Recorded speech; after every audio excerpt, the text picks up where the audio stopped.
अस्सलाम वालेकुम नाजरीन, welcome to the show economy in focus. मैं हूं आपकी मेज़बान नताशा हसीब। नाजरीन, हम बात कर रहे हैं इकोनॉमिक कंडीशन के हवाले से, ख़ासकर जो पाकिस्तान और सऊदी अरब के रिलेशनशिप के हवाले से भी मजबूत होता हुआ दिखाई दे रहा है।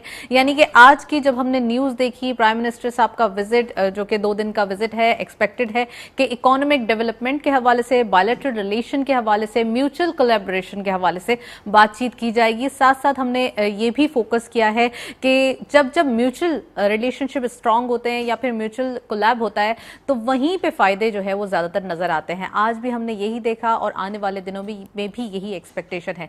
साथ साथ अगर बात की जाए बाहमी ताल्लुकात की, यानी कि बायलैटरल रिलेशनशिप के हवाले से, तो पाकिस्तान और सऊदी अरब ऑलरेडी बहुत ज्यादा फ्रेंडली कंट्रीज हैं, ब्रदरली कंट्रीज हैं। हमेशा से उनका एक रुझान पाकिस्तान का साथ साथ रहा है और हम ये भी कह सकते हैं कि जितने सेक्टर वाइज पोजीशन की बात करें, यानी कि डिफरेंट सेक्टर्स और डिफरेंट सेक्टर से ताल्लुक रखने वाले बिजनेस कम्युनिटी, वो काफ़ी हैप्पी दिखाई देते हैं। क्योंकि अगर थोड़ा सा यहाँ भी रिजीम चेंज होने का मैं जिक्र ज़रूर करना चाहूँगी कि रिजीम चेंज होने के बाद जब एक शरीफ फैमिली का जो थोड़ा सा हम कह सकते हैं सऊदी अरब से रिलेशनशिप काफ़ी स्ट्रॉन्ग है और इसी स्ट्रॉन्ग रिलेशनशिप को पाकिस्तान के लिए आगे बढ़ाना बहुत ज़रूरी है।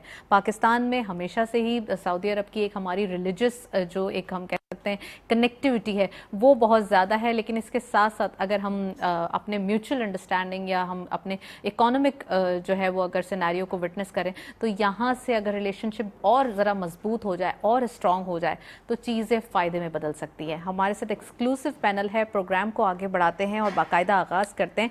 हमारे साथ मौजूद हैं हसन हबीब साहब, आप फॉर्मर एम्बेसडर हैं। अस्सलाम वालेकुम sir, welcome to the show. आपसे यकीनन पूरी कनेक्टिविटी और रीजनल कम्युनिकेशन के हवाले से बातचीत होगी। साथ साथ हमारे साथ मौजूद हैं इश्तियाक बेग साहब, प्रेसिडेंट हैं आप बिजनेस फोरम के, PMLN से आपका ताल्लुक है। अस्सलाम वालेकुम sir, welcome to the show. और हमारे साथ मौजूद हैं अब्दुल रहमान हाशमी साहब, आप जर्नलिस्ट हैं। अस्सलाम वालेकुम, welcome to the show.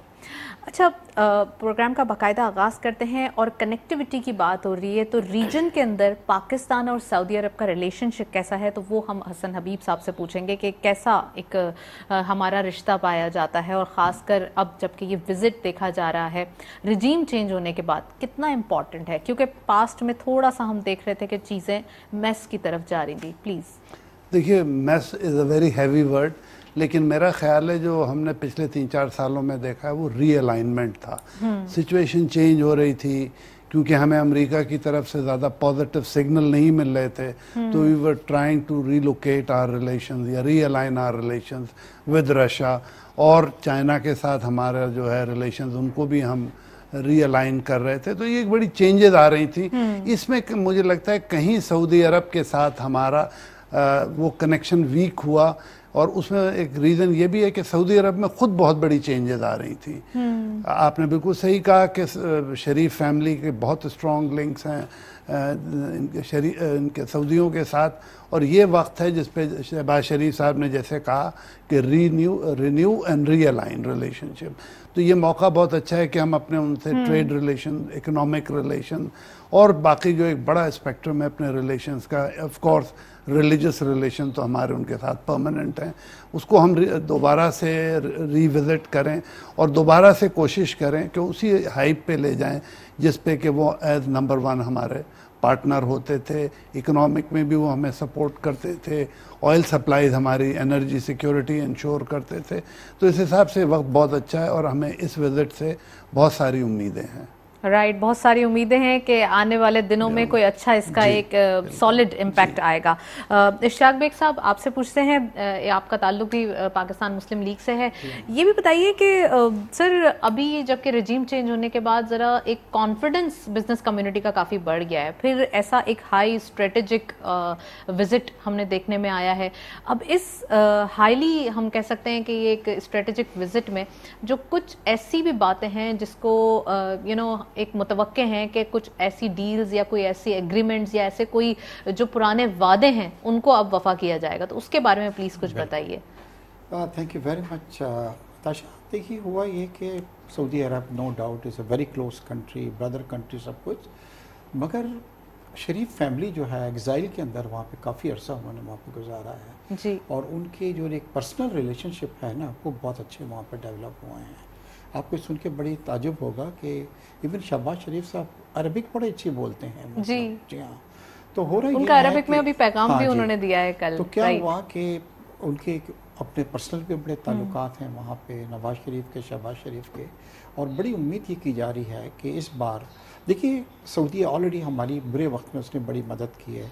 $3 billion का एक पैकेज उन्होंने हमें दे रखा है, जो लोन दे रखा है, जो कि हमने उनके डिपॉजिट्स उनके रख रखे हैं। 1.2 बिलियन का डेफर्ड ऑयल हमको मिल रहा है, और इस बार उम्मीद ये है कि इसका हजम जो है वो बढ़ रहा है, और कोई $2 बिलियन फर्दर हमें जो है वो डिपॉजिट्स मिलेंगे वहाँ से, और 1.2 बिलियन का एक फर्दर हमें डेफर्ड ऑयल की इंशाल्लाह उम्मीद है वहाँ से। और ये तमाम चीज़ों को अगर ऐड करते हैं आप तो 7.4 बिलियन का टोटल इसका हजम हो जाएगा, जो सऊदी एड हमें मिल रही है, जो कि एक बड़ी इंपॉर्टेंट चीज़ है। देखिए सऊदी इस लिहाज से भी बहुत इंपॉर्टेंट कंट्री है कि हमारे 1.6 मिलियन के करीब जो हैं वो वर्कर्स जो हैं वो वहाँ पे रोज़गार से वाबस्ता हैं वहाँ पे, और तकरीबन हमारा जो है 4.5 बिलियन का वहाँ से रिमिटेंसेस आ रही हैं, यानी कि विच इज़ सब्सटेंशियल अमाउंट। अगर इन तमाम चीज़ों को, और बीच में जैसे अभी एम्बेसडर साहब ने भी ये कहा कि थोड़े से हमारे ताल्लुकात जो थे वो कोल्ड हुए थे,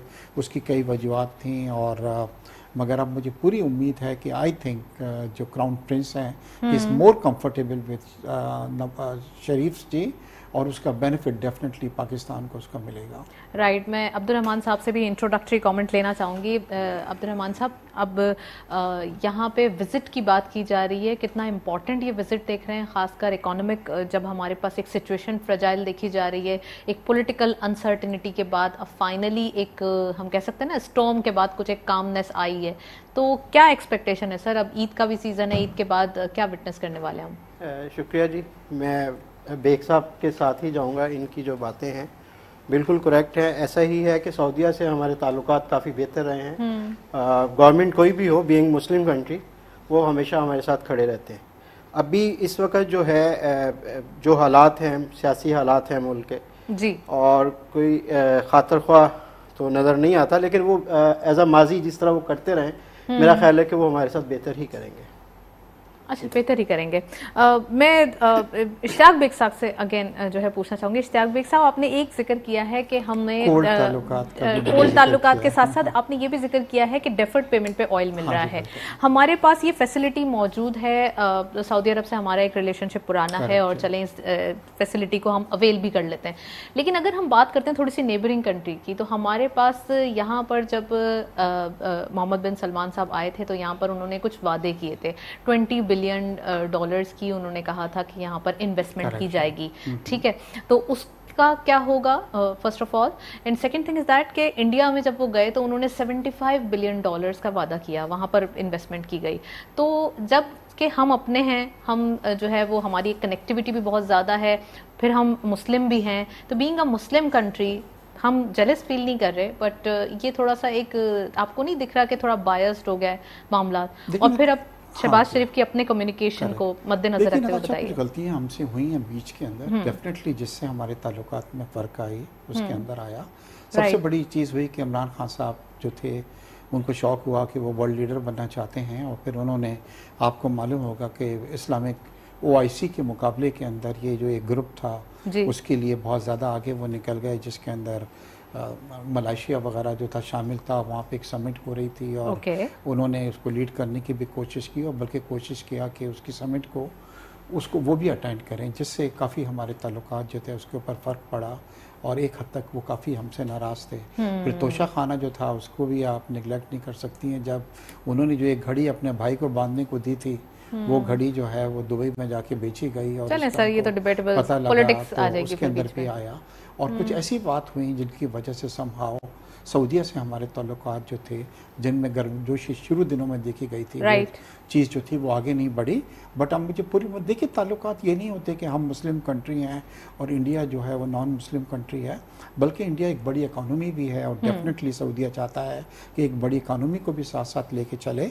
मगर मुझे पूरी उम्मीद है कि अब जो है ज़्यादा गर्मजोशी हमें नज़र आ रही है इन ताल्लुकात के अंदर, और आप देखेंगे अगर हमें ये पैकेज मिलता है ऐसे वक्त में जब हमारे पास सिर्फ 10 बिलियन के हमारे रिजर्व रह गए हैं, जो 1.5 मंथ्स के लिए भी इनफ नहीं है, तो इस वक्त ये हमें बड़ी हेल्प करेगा। Right, point taken sir. हाँ। मैं हसन साहब से पूछना चाहूंगी। हसन साहब, एक रीजनल कनेक्टिविटी की बात कर रहे हैं। हमारा ऑलरेडी सऊदी अरब से मिलिट्री रिलेशनशिप बहुत ज़्यादा स्ट्रांग है। ऑलरेडी हमने उन्हें हमने एक ऑप्शन दिया हुआ है कि जब जब आपको ज़रूरत होगी तो हम आपके साथ हैं, चाहे वो आपको किसी भी सिक्योरिटी पॉइंट ऑफ व्यू से ज़रूरत हो। तो पाकिस्तान की मिलिट्री हमेशा उनके साथ खड़ी है। तो so what do you think कि क्या अब शहबाज शरीफ साहब जब अपनी जब एक कम्युनिकेशन स्किल्स को अगर थोड़ा सा लाइन आउट करेंगे या फिर उनको जो है वो थोड़ा सा वर्कआउट करेंगे, तो आप समझते हैं कि ये कार्ड भी खेला जा सकता है और जो जितना हमारे पास डेफर्ड पेमेंट ऑयल है या इससे कई ज़्यादा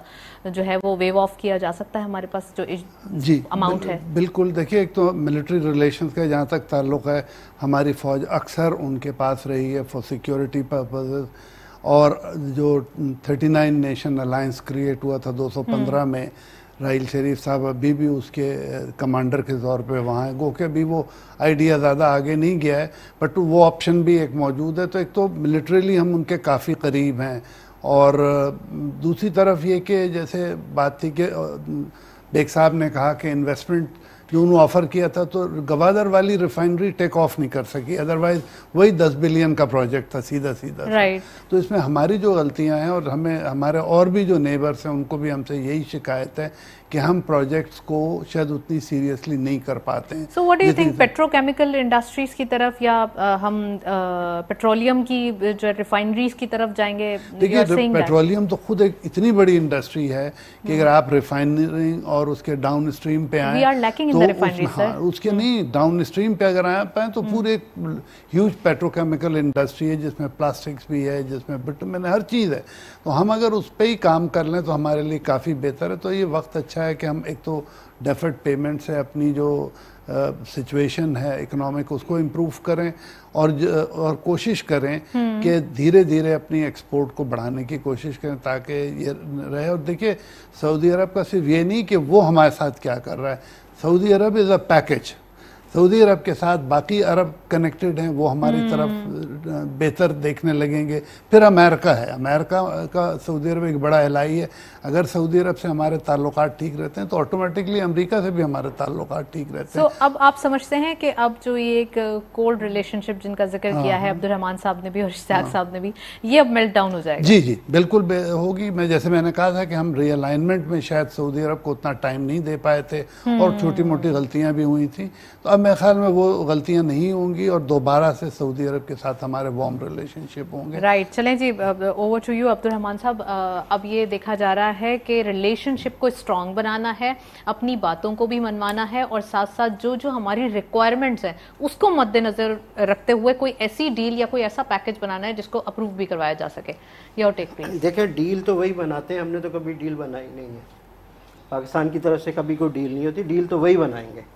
अब हमने बिल्कुल अपना धड़ा चेंज किया है, हम उनके साथ बैठ गए हैं, तो अब हमारे साथ उनको अच्छा ही करना चाहिए भाई। जो उन्होंने कहा हमने कर लिया, तो अब जो है अब तो उनकी तरफ से है। हम तो देखें, मेरी बात सुने, इकॉनमी हमारी बहुत सीनियर बैठे हैं मेरे साथ, बेग साहब बड़ा पुराना ताल्लुक है। देखें, हमारे जो फाइनेंस मिनिस्टर साहब हैं वो प्रीवियस गवर्नमेंट को कह रहे हैं कि उन्होंने तो गलतियां की हैं, उन्होंने तो रिलीफ दिया है पब्लिक को, सब्सिडी दी है, पेट्रोल में सब्सिडी दी है, बाकी चीज़ों में, ऑयल में और सारी चीज़ों में सब्सिडी दी है। तो भाई हम देखें, सऊदीया अमेरिका का लाया है, इसमें तो कोई शक नहीं है, और अमेरिका की इकॉनमी बिल्कुल सऊदीया के साथ है। तो अब हम गए हैं वहाँ पे, गए तो उम्रा करने ही है हमारे हुक्मरान, तो मैं नहीं समझता कि हमें उनको करना है ना, ये भी तो देखें ना, दावत भी तो है, हमें कुछ नहीं करना उन्होंने ही है। राइट, ठीक है ना। जंगल में शेर ही करता है, जो भी करता है, हम कुछ नहीं करेंगे, वही करेंगे जो उन्होंने। चलिए इश्तियाक साहब, थोड़ा सा इस कमेंट को आप प्रॉपर जो है वो इस पजल को सॉल्व करके प्लीज दें। देखिए, हमें सऊदीया बहुत हेल्प कर सकता है ऐसे वक्त में जब फाइनेंशियली हम इस वक्त बहुत ज़्यादा टाइट पोजीशन के अंदर हैं। और एक तो सबसे अच्छी चीज़ है कि अल्लाह का शुक्र हुआ कि IMF ने भी हम पे हल्का हाथ रखा, और इस बार जब मुफ्ता इस्माइल साहब वहाँ पे गए तो 6 के बजाय वो 8 बिलियन का वो हो गया है। मगर देखिए, सऊदीया से हमें 2 चीज़ों में पैकेज की मुद्दत भी बढ़ गई। अच्छा, इसमें क्या हो रहा है कि सऊदीया अगर हमारे 2 चीज़ें पे मदद कर दे, एक तो फॉरेन डायरेक्ट इन्वेस्टमेंट जो है ये 10 बिलियन की, जैसे एम्बेसडर साहब ने बतलाई, जो गवादर के अंदर हम पेट्रोकेमिकल अगर रिफाइनरी वहाँ पे लगाते हैं तो एक बहुत बड़ी इन्वेस्टमेंट है। आपको हैरानगी होगी नताशा कि पिछले 3 सालों में हमारे पास कोई $1 बिलियन की भी फॉरेन डायरेक्ट इन्वेस्टमेंट नहीं आई। देखिए जब मुल्क के हालात ये होंगे कि रोज़ाना अनसर्टेनिटी चल रही है, तो डू यू थिंक एक इन्वेस्टर जो है, मैं एक इन्वेस्टर्स हूँ, मेरे बाहर कंट्री में भी इन्वेस्टमेंट है, क्या मैं जाके ऐसे कंट्री में जंप करूँगा जहाँ पे मुझे ये नहीं मालूम कि क्या होने वाला है, क्या होगा। अच्छा, दूसरी बात ये हो रही है कि अगर सऊदी अरब हमारी हेल्प इसमें भी कर सकता है कि हमारे वर्कर्स जैसे 1.6 मिलियन है, अगर वो थोड़ी स्पेस हमारी और बढ़ा देता है, मतलब और हम वर्कर्स को, तो आपको मालूम है कि हमारे पास काफ़ी यंगस्टर्स बहुत ज़्यादा हैं, इससे हमारी जो 4.5 बिलियन की इस वक्त वहाँ से रेमिटेंसेस आ रही हैं, ये $5 बिलियन को भी क्रॉस हमारी कर जाएंगी, इससे हमारी बड़ी हेल्प हो सकती है। तो 2 चीज़ के अंदर। तीसरी चीज़ देखिए, ऑयल का जो है हम सब उनसे मांग तो रहे हैं सऊदीया से कि जी आप हमको डेफर्ड ऑयल दें। डेफर्ड ऑयल क्या होता है कि वो हमें पेमेंट अभी नहीं लेंगे, मगर वो कहेंगे आप हम 1 साल बाद दे देना। मगर अगर हम महंगा तेल लेके उस कॉस्ट से कम सब्सिडी पे लोगों को देंगे तो ये चीज़ तो सऊदीया को भी पसंद नहीं आएगी ना, क्योंकि ही विल थिंक कि जी we will not be able to repay their amount. तो सबसे पहले तो अब हुकूमत जो आई है इनको ये चाहिए कि जो देखिए ऑयल सस्ता नहीं किया प्रीवियस गवर्नमेंट ने, सब्सिडी दे दी है इतनी 10 रुपए और 5 रुपए, और ये सब्सिडी मींस जो हमारी कॉस्ट आ रही है उससे हम सब ऑलरेडी हम IMF के प्रोग्राम में थे, हम अलाउड भी नहीं थे सब्सिडी, वो तो जेपटाइज हो गया था।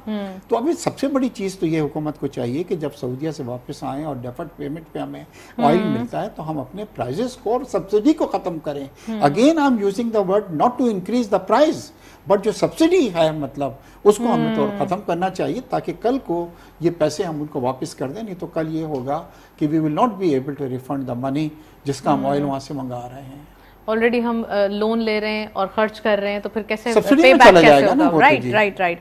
हसन साहब, अभी इश्तियाक साहब ने पॉइंट आउट किया है जो हमारे वहाँ लोग हैं 2 मिलियन तकरीबन लोग एम्प्लॉयमेंट पे हैं सऊदी अरब में, ह्यूज कंट्री है, वहाँ पे कुछ सिटी भी बन रहा है, न्यू सिटी, जिसके अंदर काफ़ी रिक्वायरमेंट भी है। तो आप समझते हैं कि पाकिस्तान के मज़ीद एम्प्लॉयज़ को अगर थोड़ा सा फैसिलिटेट कर दिया जाए या उनके लिए थोड़ी सी स्पेस क्रिएट किया जाए, कितना इम्पोर्टेंट होगा और कितनी हेल्प हो जाएगी हमारी? जी, ये साहब ने बिल्कुल सही कहा। इस वक्त हमारे 2 मिलियन के करीब हैं, 1.6 से 2 मिलियन के दरमियान। फ्लोटिंग है, कभी बढ़ जाते हैं कभी नहीं होते, लेकिन ये कि 1.6 से 2 के दरमियान फिगर, और ये एजेंडा में शामिल है शहबाज शरीफ साहब के कि उनसे रिक्वेस्ट की जाएगी कि हमारे और लेबर को सपोर्ट किया जाए। अच्छा, अब इसमें ज़रूरत इस बात की है कि हम लोग खुद भी ये काम करें कि हम अपने जो अनस्किल्ड पे जोर देने के बजाय सेमी स्किल्ड या स्किल्ड लेबर को भेजें, ताकि उनसे रिटर्न भी हमारे अच्छे होंगे और बल्कि हमारी जॉब मार्केट भी इम्प्रूव करेगी। तो इस वक्त जो अनएम्प्लॉयमेंट नज़र आती है, जो यूथ हमारी हमें नज़र आ रही है कि बगैर जॉब के है और बड़ा डिस्कंटेंट है उनके दरमियान, तो इस विज़िट में अगर सऊदी अरब एग्री कर जाता है और मिडल ईस्टर्न कंट्रीज़ एग्री कर जाते हैं तो हमारे लिए एक बहुत अच्छी साइन होगी कि हमारी यूथ गेनफुली एम्प्लॉयड होगी, और जो यहाँ आपको अनरेस्ट और बिला वजह की क्योस नज़र आता है ये काफ़ी हद तक कम हो जाएगा। बट हमें कोशिश ये करनी चाहिए कि हम फोकस करें सेमी स्किल्ड और स्किल्ड पे। अनस्किल्ड से अब हमें ऊपर आना चाहिए। जैसे सऊदी अरब में जो भी डेवलपमेंट हो रही है टूरिज्म में, तो हमें चाहिए कि अपने लोगों को तैयार करें कि वो डिफरेंट लैंग्वेजेस की स्किल्स डेवलप करें, होटलिंग की स्किल डेवलप करें, ताकि वो उस सेक्टर में वहाँ जाके फिट हो सकें, बजाय इसके कि हम इंसिस्ट करें कि सिर्फ लेबर में ही रहे। ये नहीं करना चाहिए, हमें थोड़ा आगे की सोचना चाहिए। अच्छा हसन साहब, अब आपने जिक्र किया है जब एम्प्लॉयज़ का और लेबर का ही बात हो रही है, तो हम ज़रा इम्पोर्ट और एक्सपोर्ट के गैप की बात करते हैं। इम्पोर्ट अगर हम देखें सऊदी अरब से तो हमारी ज़्यादा है, ऑब्वियसली ऑयल है और उसकी एक कंजम्पशन है हमारे मुल्क में, और हमें उसका पेमेंट भी उसकी एक्स्ट्रा जो है वो ज़्यादा होती है, तो बिलियंस में हमारी जो है वो इम्पोर्ट होती है, और as compare to import export हमारी मिलियंस में भी बहुत मुश्किल से हो रही है। So what is the point कि इस पे कोई फोकस, क्या इसके ऊपर कोई काम किया जाएगा आने वाले दिनों में? बिल्कुल करना चाहिए। ट्रेड अमाउंट, कोई ऐसा ट्रेड एग्रीमेंट कर लिया जाए कि जितना आपका अमाउंट बन रहा है उसका नहीं तो एटलीस्ट उसका हाफ तो बन जाए हमारा। देखिए, ऐसा एग्रीमेंट तो हो नहीं सकता। जो कमोडिटी आप ऑफर करेंगे, जो उनके काम की होगी वही लेंगे, तो ये एग्रीमेंट तो पॉसिबल नहीं है कि आप जो है वो उनसे कहें कि जनाब इतना आप हमसे ले लें। सर, लॉट ऑफ थिंग्स, वो तो एक पूरी हज होता है, उम्रा होता है, तो पूरी एक मार्केट होती है। उनकी अपनी एक बहुत बड़ी इंडस्ट्री है जो हम समझते हैं ना कि वो टोटल इंपोर्टर हैं। हमारा प्रॉब्लम ये है कि हमारी प्रोडक्ट्स जो हैं वो रॉ प्रोडक्ट्स हैं, और उनकी वैल्यू कम होती है। अगर हम कोई वैल्यू एडेड बना रहे होते तो शायद उम्मीद थी कि होता, लेकिन उनकी अपनी इंडस्ट्री काफ़ी हद तक, जब मैं 2019 में गया था इसके लिए, तो मैं देख के हैरान था, हर प्रोडक्ट जो थी वो सऊदीया की बनी हुई थी। तो वहाँ उनको एक्सपोर्ट करने के लिए आपको अगेन प्रोडक्ट्स लोकेट करनी पड़ेंगी। लाइट इंजीनियरिंग में आप जाएं, हैवी इंजीनियरिंग में जाएं, तो आप वैल्यू एडेड प्रोडक्ट अगर बनाएंगे तभी आपकी एक्सपोर्ट बढ़ेगी। और आपकी सिर्फ वहीं नहीं, दुनिया में हर जगह यही इशू है। जिस मुल्क के साथ भी आप देखें, आपकी प्रोडक्ट जो हैं वो लो वैल्यू हैं, बेसिक हैं और उनका कंपटीशन ज़्यादा है। अगर आप नीश प्रोडक्ट्स बिल्ड करें, जैसे आप हज का कह रही हैं या उम्रे का, आप उससे रिलेटेड प्रोडक्ट्स ऐसी बिल्ड करें कि ऑटोमेटिकली इंपोर्ट बढ़ जाए। बिल्कुल। अब्दुल रहमान साहब, पॉइंट तो आपने सुना होगा, हसन हबीब साहब ने, उन्होंने यही कहा है कि हमारी को ऐसी प्रोडक्ट्स होनी चाहिए। तो माय पॉइंट इज़ कि रिलीजियस्टिक थोड़ी सी प्रोडक्ट्स को देखा जाए तो यहाँ पे तस्बीहात हैं या फिर जाय नमाज है, ये भी सारी रिक्वायरमेंट बहुत ज़्यादा है वहाँ पर। और बीइंग अ मुस्लिम कंट्री, अगर हमें थोड़े से ये एडवांटेजेस मिल जाएं, या फिर हलाल फूड की बात करते हैं, मीट है, राइस, या बहुत बड़ी प्रोडक्ट्स हैं पाकिस्तान में जो कि उनसे इस सेक्टर में, फूड सेक्टर में डील हो सकता है। सो अगर इसके ऊपर बात कर ली जाए तो इसमें वैल्यू एडिशन या कोई इतनी ज़्यादा कोई हार्ड टॉक्स रिक्वायर्ड नहीं है। व्हाट डू यू से? देखिए बीवी, बात यह है कि हमारे यहाँ 3 चीज़ें हैं। एक तो है लेबर जो हम उनको देते हैं, दूसरा है हमारा उम्रा और हज जो हमारी तरफ से है। ठीक है। तो जैसे विशाल ने कहा कि हमें स्किल्ड लेवल पे जो है ना उस पर जोर देना चाहिए। लेबर बहुत है, तो हमें अपने यहाँ के जो स्किल्ड लोग हैं उस पर तवज्जो देनी चाहिए और स्किल्ड लोग भेजना चाहिए। दूसरी बात, जो एक्सपोर्ट होती है, इम्पोर्ट होती है, वो डील नहीं होती है, वहाँ पे प्राइजेस होता है कि कौन सा मुल्क उनको किस प्राइस पे चीज दे रहा है, क्योंकि प्राइवेट सेक्टर ऐसे कैसे हो सकता है कि खाली प्राइसेस की बात हो? ये थोड़ी सी पॉलिटिकल भी अमल दखल होती है। ये बहुत बिजनेस के हवाले से बेग साहब बैठे हैं, मेरी बात को एग्री करेंगे, वो उनसे पूछेंगे जब वो मैं आपको एक बात बताऊं कि बात ये है कि जब कोई भी चीज एक्सपोर्ट की जाती है ना, जो लोग रिलेटेड हैं इस चीज से, तो वहाँ जो प्राइस फैक्टर है वो बहुत काउंट करता है। और दूसरी लेबर की आप बात करें, हाँ ये है कि उनको हमारी जो लेबर है, हमारी स्किल्ड लेबर है, इन चीज़ों पे हमारे मुआहदे होने चाहिए और होते भी हैं। सऊदीया के साथ होते भी हैं, उन्हीं को हमें आगे बढ़ाना चाहिए, यही सबसे बेहतर है। अच्छा, आपने सही जिक्र किया, तो मैं ज़रा इश्तियाक बेग साहब से पूछती चलूँ कि क्या वो एग्री करते हैं आपकी बात पे या नहीं। तो इश्तियाक बेग साहब, क्या सिर्फ प्राइसेस की ही बात होती है? ये तो एक अजीब सी बात हो गई कि प्राइसेस की बात होती है जब तक आपकी पॉलिटिकल इन्वायरमेंट ना क्रिएट हो सकता है। देखिए, OIC का एक डिपार्टमेंट है ICDT जी, यानी कि ये डिपार्टमेंट एम्बेसडर साहब वो देख रहा है कि इस्लामिक कंट्रीज के दरमियान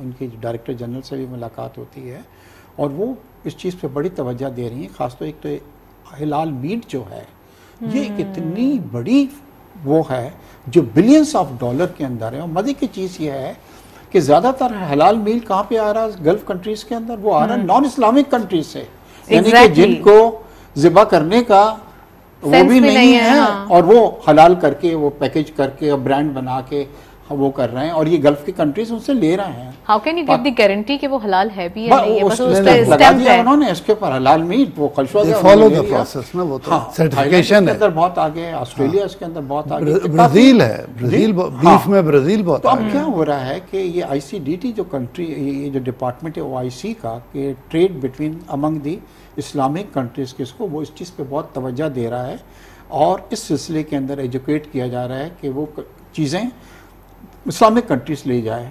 राइस इज़ वन प्रोडक्ट जो आपने आइडेंटिफाई किया है कि वहाँ पे अरब हमारे बासमती राइस को बहुत शौक से खाते हैं, मगर इंडिया भी वहाँ पे बहुत छाया हुआ है।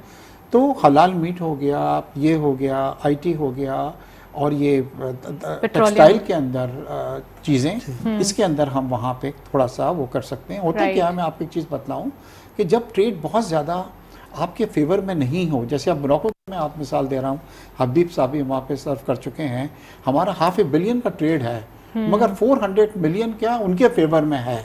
तो हमने उनसे ये कहा है कि सर हमें कंसेशन दें आप ड्यूटी के अंदर, ताकि हम भी थोड़े ड्यूटीज कम करके अपना प्रोडक्ट ले जाएं, तो दूसरे कंट्रीज से हम, और वो सुनने को तैयार है इस चीज़ को, क्योंकि एक हेल्दी ट्रेड क्या होता है कि दोनों कंट्री को यू नो एक प्रोपोर्शनल हो, थोड़ा बहुत फर्क चलता है, बट ये नहीं कि जी 100 रुपए का आ रहा है और हमारा 5 रुपए का भी नहीं जा रहा। तो मेरे ख्याल है, और दूसरी ये है सॉरी टू से, अगर सौदी अरब की बात की जाए तो इतना ही फर्क हाँ जी, काफी फर्क दिखाई दे रहा है, मिलियंस और बिलियंस की बात है। देखिए इसके अंदर रेमिटेंसेस को भी फिर आप काउंट करें। अगर आप ऑयल को सिर्फ कर रही हैं तो रेमिटेंसेस भी एक तरह का ट्रेड ही है जो हमने अपने आदमी दिए और वहाँ से कर रहे हैं, और माशाल्लाह बहुत अच्छी वहाँ से रेमिटेंसेस आ रही। पर कोशिश ये करें कि देखिए ये जो पहले जो थे ना, एक बहुत इंपॉर्टेंट बात मैं आपको बताने जा रहा हूँ कि पहले की जो क़यादत थी सऊदीया की, वो बड़ी ओल्ड बेचारे जो ज़ईफ़ थे, उनके आंखों में बड़ा लिहाज था, यू नो हमारे बड़ी वो करते थे, पाकिस्तान वैल्यूज़ थे, हमारे भाई हैं, कुछ हैं, ये हैं। अब आ गई है वहाँ पे नई क़यादत। वो नई क़यादत जो है वो उस आंख से नहीं देख रही पाकिस्तान को जिस आंख से उनके वालिदैन या दादा या बाप वो देखा करते थे। हमें ये कोशिश करनी चाहिए कि कई ऐसे हिकअप्स आए हमारे ताल्लुकात के अंदर जिसका हमें नुकसान हुआ। हमें कोशिश ये करना चाहिए कि सेंसिटिव बहुत हैं वो लोग चीज़ों के मामले में। ये जो मसला था ये छोटा नहीं था कि हम OIC के अगेंस्ट जो है एक ब्लॉक बनाने के लिए हम निकल चले थे कि जी हम आपको करेंगे, उसके नुकसानात पाकिस्तान को हुए और ये जो प्रोजेक्ट डिले हुआ है। और वो तो जी इतना था कि वो हमारे वर्कर्स को कहता था कि जी मैं पाकिस्तान का एम्बेसडर हूँगा वहाँ पे, और कई पाकिस्तानी जो थे जिनको सजाएं हुई थी वो सजाएं माफ़ करके भेजे गई। हमारे वर्कर्स को भी ये चाहिए कि जब वहाँ पे जाएं तो वहाँ के लोकल लॉज के वो बहुत ज़्यादा रिस्पेक्ट करें, रादर देन ऐसी चीज़ें नहीं करें जिनसे वो हर्ट हों या उनके कानून जो है उसकी शिकनी हो। तो हमारे वर्कर्स को भी चाहिए, जब भी हम वो ज़्यादा वर्कर्स हमसे लेंगे। राइट हसन साहब, इश्तियाक बेग साहब ने काफ़ी सही चीज़ें पॉइंट आउट की हैं, और वर्कर्स और रेमिटेंसेस की बात है तो हमारे पास रेमिटेंसेस का एक कुशन काफ़ी देखा जाता है, क्योंकि इंपोर्ट और एक्सपोर्ट का गैप बहुत ज़्यादा है। एक्सपोर्ट और रेमिटेंसेस मिला के हम फिर भी इंपोर्ट्स के जो एक लेवल है उसको नहीं मेंटेन कर सकते। सो अगर थोड़ा सा रेमिटेंसेस ही बढ़ जाएं तो यहाँ से भी हमें चीज़ों के लिए एक हेल्प आउट हो सकता है। अगर थोड़ा सा एक्सपोर्ट के नंबर्स बढ़ जाएं तो यहाँ से भी हेल्प आउट हो सकता है। सो पेट्रोलियम के लिए अगर कोई लीनियंसी मिल जाए तो मज़ीद जो है वो इंपोर्ट भी कम हो सकती है। देखिए लीनियंसी एक ज़माने में हम लोगों को कुवैत से और इराक़ से रिड्यूस्ड रेट पे ऑयल वगैरह मिलता था। सऊदी अरब से हमें हमेशा डेफर्ड पेमेंट, इनफैक्ट जब एटॉमिक एक्सप्लोजन हुए थे तो ऑलमोस्ट फ्री हमें ऑयल मिला था $2 बिलियन तक का, लेकिन हमने उसको भी मैनेज सही नहीं किया। तो हमें एक कोशिश एक तो ये करनी चाहिए कि हम ऑयल से, फॉसल फ्यूल से दूर होना शुरू करें, सोलर की तरफ आएँ, विंड की तरफ आएँ, और उस पैकेज में हम फ्यूल पे अपना डिपेंडेंस कम करें। लेकिन साथ साथ जैसे और हमारे एलिमेंट्स हैं कि हम अपनी ट्रेड देखें, टेक्सटाइल सेक्टर में जैसे बेग साहब कह रहे थे, या IT प्रोडक्ट्स हैं और बहुत सारी प्रोडक्ट्स हैं। देखिए अभी तक हम उनको रॉ फूड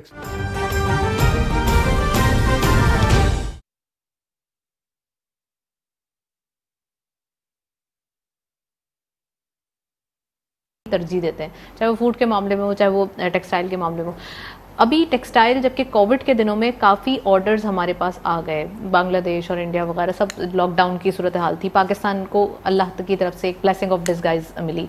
लेकिन उसके साथ साथ पाकिस्तान में उसमें भी रॉ मटेरियल को ही, चाहे हम अगर स्पिन देखें या डिफरेंट चीज़ें देखें, तो रॉ मटेरियल ही हमें एक्सपोर्ट होता हुआ दिखाई दिया। हमें अपना कोई ब्रांड नहीं बना सके, हम कोई ऐसा ब्रांड जिससे हम ज़्यादा अर्न कर सकें। देखिए टेक्सटाइल और राइस आपके मेजर एक्सपोर्ट है। टेक्सटाइल आपका बहुत ज़्यादा है और माजी में काफ़ी इस पे वर्क भी हुआ, उनको रिबेट्स भी मिले, टेक्सटाइल इंडस्ट्री को काफ़ी बूस्ट अप मिला है। बाकी जहाँ तक आप कह रही हैं ना, हम रॉ मटेरियल तो ज़्यादा इंपोर्ट करते हैं, ज़्यादातर हमारी इंपोर्ट है। बाकी ये कि तकरीबन आप ऑटोमोबाइल्स देख लें कि 70% हमारे यहीं मैन्युफैक्चरिंग है, 30% के करीब बाहर से आता है। तो हमें इस पे भी ज़रूरत है कि हम रॉ मटेरियल पे भी जोर दें, लेकिन टेक्सटाइल और राइस के लिए गवर्नमेंट को काम करना चाहिए। और एक बात और बताऊं, इन सारी बातों के साथ साथ हमें जो गवर्नमेंट है उसको अपने एक्सपेंस कम करने चाहिए, अपने अखराजात में कमी लानी चाहिए। जब तक कोई भी एडमिनिस्ट्रेटर जो है वो अपने अखराजात में कमी नहीं लाएगा, उस वक्त तक आप आगे नहीं बढ़ सकेंगे। ये सारी चीज़ें आपकी वजह हैं, लेकिन आप अपने एक्सपेंस को कंट्रोल करें, जो कि हमारे यहाँ पाकिस्तान में फुकदान है। पब्लिक का पैसा ऐसे इस्तेमाल किया जाता है जैसे उनका ज़ाती है। हर गवर्नमेंट में यही होता है। मैं किसी को बिला तस्खीस की बात, चाहे भले ऑस्टेरिटी का नारा भी हो, जी जी कुछ भी हो, लेकिन ये कि इस पे ये जो जबर है ना, ये आवाम पे कम होना चाहिए। राइट, ठीक है। उसके बाद फिर पब्लिक को आप ज़्यादा से ज़्यादा अवेयरनेस दें इस सिलसिले में, इंडस्ट्री को आप बूस्ट अप करें, जो नहीं हुआ। मैं आपको एक अहम बात बताऊं कि जो पाकिस्तान का बिजनेसमैन है उसको बिल्कुल वो सहूलियतें नहीं है जो दुनिया में होती हैं। पाकिस्तान में सबसे बड़ा जो फुकदान है वो इंडस्ट्रियलिस्ट का है, वो अपना बिजनेसमैन का है, कि उसके लिए कोई मुराद नहीं है। ये इस पे ज़्यादा हमारी गवर्नमेंट को जोर देना चाहिए और इस पे तवज्जो देनी चाहिए। राइट। इश्तियाक बेग साहब, आप अग्री करते हैं? अब्दुल रहमान साहब ने बड़े राइट कॉर्ड्स प्रेस किए हैं। नहीं, बिल्कुल अब्दुल रहमान साहब ठीक कह रहे हैं। अच्छा, जब हम टेक्सटाइल की बात करें तो होम टेक्सटाइल का मैंने जिक्र किया था। होम टेक्सटाइल में क्या आता है कि जितने हॉस्पिटल की बेडशीट्स हो गई, कर्टन हो गए, टॉवल्स हो गए, क्योंकि कोविड के बाद क्या हुआ है कि इसके अंदर बहुत तेज़ी से इजाफा हुआ है। हर हॉस्पिटल को जनाब बेडशीट्स चाहिए, कर्टन चाहिए, टॉवल्स चाहिए। और चाइना पे जो थोड़ी सी सख्ती आई है अमेरिका की तरफ से, स्पिल होके ऑर्डर्स जो हैं हमारे पास हो गए। तो डेट इज़ वन एरिया जो मैं कह रहा था जी। मगर जैसे रहमान साहब ने भी ये कहा है, गलती से हमारे साथ प्रॉब्लम ये हुई है, लास्ट ईयर पाकिस्तान ने $2 बिलियन की कॉटन इंपोर्ट की है। हाँ। यानी कि हम एक ज़माने में कॉटन को एक्सपोर्ट किया करते थे और अपनी कंजम्पशन हम पूरी किया करते थे। अब हमने अपने टेक्सटाइल के लिए $2 बिलियन की कॉटन हमने इंपोर्ट की है। उसकी वजह है कि हमारी जो कॉटन की प्रोडक्शन थी वो किसी ज़माने में 12 मिलियन और 13 मिलियन आया करती थी और वो 7 मिलियन पे आ गई। लोगों ने क्या किया कि ज़्यादातर कॉटन के एरिया के ऊपर जनाब गन्ना उगाना शुरू कर दिया कि जनाब शुगर के अंदर हमें ज़्यादा पैसे मिलेंगे, कोई शुगर के और प्रोडक्शन में फुकदान आ गया। और वो क्या हो गया, तो हमें एक चीज़ को, प्राइस को बड़ा कंट्रोल रखने की ज़रूरत है, क्योंकि अगर हम इतना बड़े अमाउंट की कॉटन बाहर से इंपोर्ट करेंगे और टेक्सटाइल के अंदर, फिर तो हम वैल्यू एडिशन के अंदर सिर्फ हम जा रहे हैं ना। तो इसका भी हमें ख्याल करना चाहिए कि एक सर्किल है जिसको हमने हर तरफ से लेके चलना है कि कॉटन की जितनी हमारी रिक्वायरमेंट है इतनी हम प्रोड्यूस करें, मतलब, और फिर उसको हम वैल्यू एडिशन में लेके जाएं और उसको करें। तो मेरा ये है कि एवेन्यूज़ हैं सऊदीया की तरफ, और अगर हम उनकी रॉयल फैमिली को बैठ के ये बतलाते हैं कि सर आपके यहाँ से हम इतना इंपोर्ट कर रहे हैं, हम चाहते हैं कि हमारे हालात सही हों, तो देखिए 1-8 मिलियन जो है उनके लिए लोगों को ज़्यादा मिलाना या ½ मिलियन कोई इतनी बड़ी चीज़ नहीं है। मगर अगर आधे मिलियन हमने लोग वहाँ पे भेजे और सिर्फ वर्कर्स हुए तो उनकी सैलरीज क्या होगी, मुझे से $500 होगी। अगर उन्हीं को हम ट्रेन, देखिए हमसे कम लोग फिलिपाइन के हैं, मैं यूएई की मिसाल दे रहा हूँ, मगर हमसे ज़्यादा भेज रहे हैं। वो अपने वर्कर्स को किसी को ड्राइवर बना देते हैं, किसी को नर्स बना देते हैं, किसी को ट्रैक्टर का वो बना देते हैं, ट्रेनिंग वगैरह दे के इलेक्ट्रिशियन बना देते हैं, प्लम्बर बना देते हैं। हम क्या करते हैं, रॉ आदमी को जब भेजते हैं वो बेचारा मिनिमम वेज पे जाके वहाँ पे काम करता है, $200 भी नहीं पाता। राइट। तो उससे क्या हो रहा है कि पाकिस्तान को वो चीज़ नहीं मिल रही है जो हमें रेमिटेंसेस मिलनी चाहिए। मगर स्टिल हमको अल्लाह का करम यह है कि इस साल तकरीबन 32 बिलियन की रेमिटेंसेस हमें मिली हैं, जो किसी ज़माने में 20, 21, 22 पे खड़ी हुई थी। बिल्कुल। तो that is a good thing, और मुझे पूरी उम्मीद है कि रेमिटेंसेस के अंदर फर्दर इजाफा जो है वो हो सकता है। राइट, फर्दर इजाफा हो सकता है हसन साहब, लेकिन फिर इसकी जो एक मेजर रीज़न है वो है पाकिस्तान में ही स्किलफुल जो एम्प्लॉयमेंट है, या फिर हम कह सकते हैं कि स्किल अकेडमीज़ हैं उसको डेवलप करना ज़रूरी है। क्योंकि यहाँ पे एक स्कूलिंग सिस्टम देखा जाए या फिर यूनिवर्सिटीज़ देखी जाए, उसमें जो एकेडमिकली और प्रैक्टिकली एक गैप दिखाई देता है। तो इस गैप को कम करना ज़रूरी है। क्या हम कोई स्किल्ड इंस्टीट्यूशंस बना दें तो वो ज़्यादा ज़रूरी है, या फिर जो है वो ऐसे ही फिर रॉ जाते रहेंगे तो फिर यही रिजल्ट आएगा? देखिए, रॉ का तो अब टाइम ख़त्म हो गया। रॉ जब जाते थे, जब वहाँ रोड बन रहे थे, बिल्डिंग बन रही थी, अब वहाँ सर्विस सेक्टर ग्रो कर रहा है। जैसे हमारे यहाँ भी आप देखें सर्विस सेक्टर ग्रो कर रहा है। सिर्फ फूड डिलीवरी अगर आप देख लें तो आधा कराची फूड डिलीवरी में इन्वॉल्व है।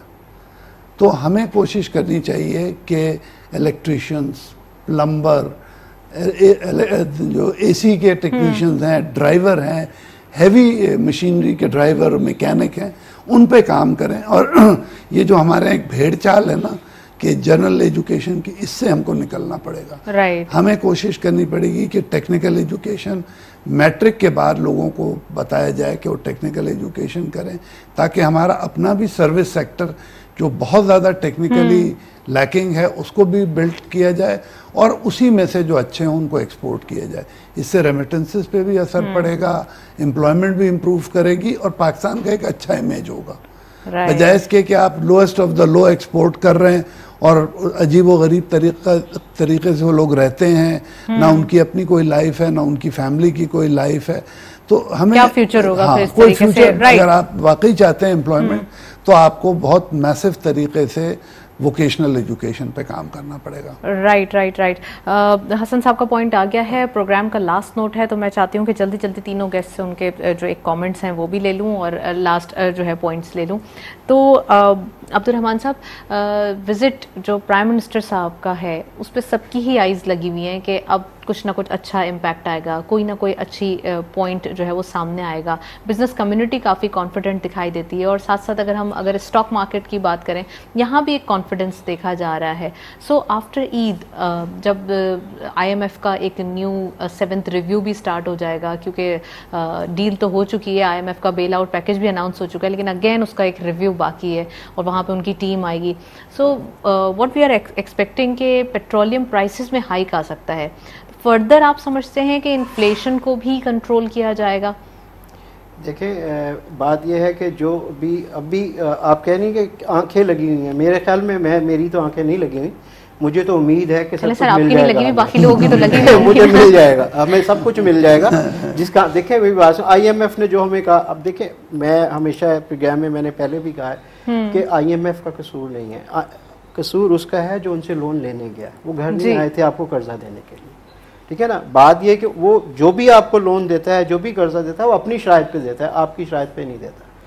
इवन कि आपने एक छोटे से बैंक से छोटा सा भी लोन लेना होगा तो आपको उनकी जो है टर्म्स एंड कंडीशन उनको फुलफिल करना होगा। तो आई होप जी कि हमने माना है, उनको सब कुछ माना है, तो उनको करना चाहिए। राइट। इश्तियाक बेग साहब, क्या कमेंट करेंगे प्राइम मिनिस्टर साहब का विजिट, अब जबकि एक मैच्योरिटी भी आ रही है और कहा यह जा रहा है कि जो पुराने वादे हैं, जैसे कि मैंने प्रोग्राम के स्टार्ट में भी जिक्र किया था कि उनको ही थोड़ा सा, अगर उनको ही पुशअप दे दिया जाए या उनको ही पुश कर दिया जाए तो उसके भी नतीजे अच्छे आ सकते हैं। We need investment actually. So investment point of view से क्या कमेंट करेंगे? लेकिन ताशा, मैं तो बहुत ऑप्टिमिस्टिक हूँ, बहुत ज़्यादा। और दूसरा, मेरा ताल्लुक भी पाकिस्तान मुस्लिम नून से है। मैं इनका बिजनेस का सदर भी हूँ और इकनॉमिक एडवाइजरी का मेंबर हूँ। और जो मेरी बातचीत हुई है, मदफा साहब से भी मेरी बात हुई थी। इंशाल्लाह आने के बाद वो चाइना जा रहे हैं, चाइना में भी हमें काफ़ी उम्मीद दिलाई है। तो मुझे पूरी उम्मीद है कि चाइना भी हमारा, और IMF जब ऑन बोर्ड होता है तो डोंट फॉरगेट कि world bank, Asian bank, Paris club वगैरह, ये सब फिर आपके साथ होते हैं। और IMF के अगर आप प्रोग्राम को जेपेटाइज कर देते हैं तो दूसरे भी आपसे निकल जाते हैं। दो चीज़ें हमारी हुई हैं। एक तो अभी रिसेंटली हमारा जो ज़खायर हैं, इसके डॉलर के ज़खायर या ज़र मुबादला के, उसमें कमी आई है। और एक काफ़ी आउटफ्लो हमारा बहुत ज़्यादा हुआ है रोशन डिजिटल का, क्योंकि कुछ बाहर इस तरह की अफवाहें उड़ाई गई कि आप जी पाकिस्तान कोलैप्स हो रहा है, आप अपने फंड्स मंगवा लें। तो काफ़ी लोगों ने रोशन डिजिटल से, मैं कह रहा हूँ, लेकिन सर उसमें तो स्टेट बैंक ऑफ पाकिस्तान की एक ट्वीट भी आई थी और उन्होंने क्लैरिफाई किया था कि एक रूमर है। करने के लिए दूसरे, स्टेट बैंक क्या कर रहा है कि स्टेट बैंक बहुत ज़्यादा हाई कर रहा है इंटरेस्ट रेट। एक गो के अंदर उसने 1.5% जो है बढ़ाया है, जो दुनिया 250 बिप्स, हाँ, इतना कहीं 2.5% कहीं दुनिया में नहीं होता। मतलब 0.25% अमेरिका में बढ़ जाता है तो लोगों की नींदें उड़ जाती हैं। हमने एक गो के अंदर 2.5% बढ़ा दिया, क्योंकि हमारे जो गवर्नर साहब आए हैं उनके पास एक टूल है कि इन्फ्लेशन को कर्टेल करने के लिए क्या है कि आप इंटरेस्ट रेट को बढ़ा दें। अब इस वक्त हम बैंक से लेने जाएं तो 14% के ऊपर आपको, देखिए 14% पे ना कोई नई इंडस्ट्री लगेगी, ना आप कोई चीज़ खरीद सकती हैं, ना आप कार ले सकती हैं, ना कुछ कर सकती हैं। तो मेरे ख्याल है कि इंटरेस्ट रेट के ऊपर तो एक सेपरेट प्रोग्राम रिक्वायर्ड है, इतनी सारी डिबेट है उसमें। हम इन्फ्लेशन कंट्रोल करने के लिए इसको भी कम करना पड़ेगा। जी राइट। हसन हबीब साहब, लास्ट नोट PM विजिट के बारे में प्लीज। जी देखिए, मुझे तो बहुत उम्मीद है कि जैसे हमें डिपॉजिट भी आ जाएगा और जो हमारा डेफर्ड फ्यूल की पेमेंट है वो आएगी, तो इससे हमें वो रिलीफ मिलेगा ताकि हम अपने जो रिजर्व्स हैं उनको ऊपर करें और उसी से हमारी क्रेडिट रेटिंग बढ़ेगी और हमें इन्फ्लेशन